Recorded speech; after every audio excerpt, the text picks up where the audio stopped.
ایک یہ کہتے ہیں کہ کسی مالدار کو حج یا عمرے کا کہا تو کہتا ہے کہ ہمارا تو یہی حج اور عمرہ ہے اور ہمارا تو یہی مکہ اور مدینہ ہے، کیا حکم شرع ہوگا؟ دیکھیں، اگر تو وہ حج کے انکار کے طور پہ کہہ رہا ہے کہ بھئی حج وغیرہ ہمیں کوئی لازم نہیں ہے، ہمارے لیے تو سب بس یہی حج ہے،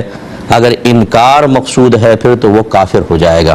کیونکہ حج کی فرضیت قرآن سے ثابت ہے، پوری امت کا اس پر اجماع ہے، اور اجماع امت اور قرآن کے خلاف جانا، یہ وہ بھی اجماع امت قطعی، کسی کا انکار نہیں ہے کہ حج فرض نہیں ہے، تو پھر اس طرح کرنا یہ دائرہ اسلام سے خارج کر دے گا اور اس کو تجدید ایمان، تجدید نکاح کرنا ہوگا۔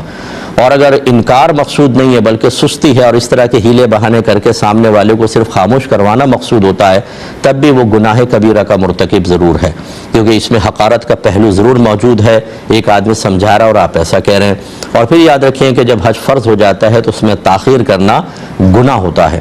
نبی کریم صلی اللہ علیہ وسلم نے ارشاد فرمایا کہ جس کو جو حج کی استطاعت رکھتا ہو اور پھر بھی باوجود قدرت کے حج نہ کرے تو وہ یہودی ہو کر مرے یا عیسائی ہو کر مرے،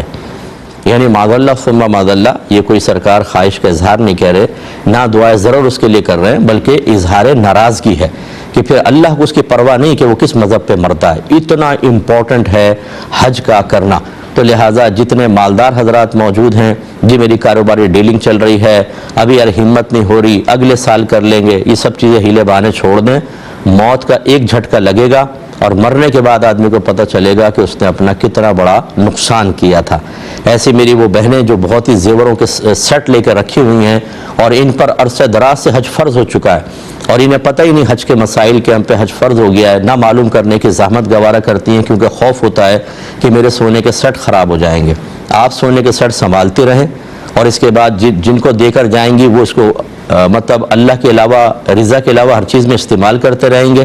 لیکن آپ کے اوپر جو وبال آنے والا ہے وہ آپ اکیلی قبر میں بھگت رہی ہوں گی۔ اس لیے خدا را ہماری ایسی بہنیں جن کے پاس مال ہے وہ فوراً سے پیشتر حج کے مسائل معلوم کریں کہ کیا مجھ پہ حج فرض تو نہیں ہو گیا۔ اگر کئی سال پہلے ہو چکا تھا تو اللہ کی بارگاہ میں فوراً توبہ کریں اور پھر جتنی جلدی ممکن ہو سکے حج کرنے کی کوشش کریں، ورنہ خدا نخواستہ اسی حالت میں موت آ گئی تو پھر سرکار شدید ناراض ہوں گے۔